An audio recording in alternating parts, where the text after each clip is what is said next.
Today I have tried to install a driver in my NVIDIA app. I got this error: installation can't continue.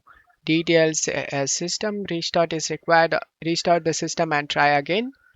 I tried restarting my PC and installing this driver.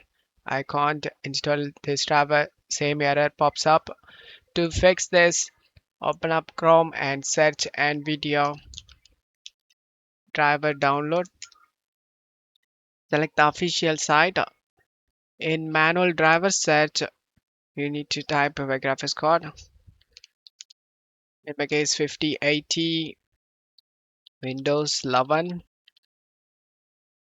This is for notebooks and this is for Windows 11 PC. Select the GPU and then select the find option. If you don't know which GPU you have, then go to search menu and type device manager, click on open it. Expand this display adapters and you can able to see the graphics card name. Now scroll down, GeForce Game Ready driver.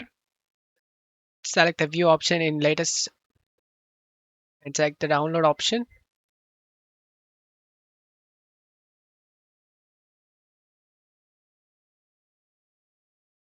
Once the driver installed done, double click on the driver, select yes option and select OK.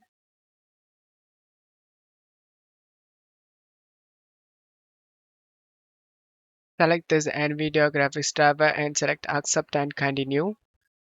Select this custom and select next option. Checkmark this perform a clean installation and select next option and continue this installation. I have already done this. Version 596. Version 596. So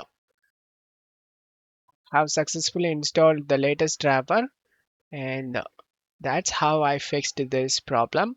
I hope this video helped you. If the video helped you, don't forget to leave a like and subscribe. Thank you.